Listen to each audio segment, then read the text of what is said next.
Especially میں اپنے نوجوانوں کے لیے ٹاپک لاتا ہوں جو گھر میں پڑے ہوئے اپنے ماں باپ سے کہتے ہیں کیا کرے کو کام ہی نہیں ہے، کیا کرے کو کام ہی نہیں ہے، بڑے ہو گئے پھر بھی ماں باپ پر ڈیپینڈ کر کے بیٹھے ہوئے ہیں اور والد کچھ کر دیں گے، والد کچھ کر دیں گے۔ ایک ایج آتی ہے میرے نوجوانوں، ایک ایج آتی ہے کہ اس کے بعد ماں باپ کو اس بات کی امید دلا دی جاتی ہے کہ آج کے بعد آپ کو ہمارے لیے کچھ کرنے کی ضرورت نہیں ہے، آج کے بعد یہ وہ ڈیڈ لائن ہو گئی، آج کے بعد جب بھی کریں گے ہم ہی آپ کے لیے کریں گے۔ 40 45 50 کی اگر ایج ہو چکی ہے والدین کی اور آپ 22 22 23 25 تک پہنچ گئے، میں بہت زیادہ کیلکولیشن کے ساتھ آپ سے ڈسکس کر رہا ہوں،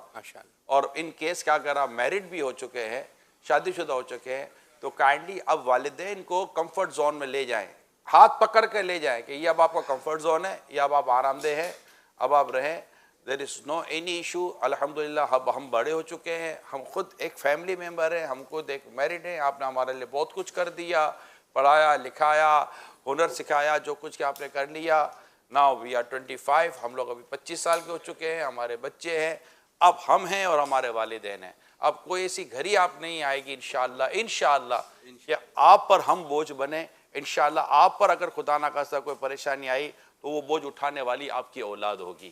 ایسی خوبصورت پوزیشن کے ساتھ آ کر ماں باپ کے ساتھ رہیں،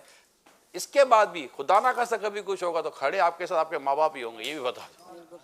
یاد رکھیے گا، دوست پیٹھ کرے گا، باپ کبھی پیٹھ نہیں کرے گا، یہ یاد رکھیے گا۔ اگر دوست نے مدد بھی کی نا تو کل جتا کر واپس لے گا، لیکن ماں باپ کبھی جتاتے نہیں ہیں۔ اگر ماں باپ نے جس دن جتا دیا اور وصولی پر آ گئے نا تو پہلے دن کی پہلے گھنٹے سے لے کر اب تک کی تمام تر سانسوں کی اگر انہوں نے قیمت وصول کرنی شروع کر دی نا، خود کو نہیں اپنی نسلوں کو بیچ کر بھی ان کی قیمت ادا نہیں کی جا سکتی، اور نہ ماں باپ ایسا کرتے، سمجھا رہا ہوں۔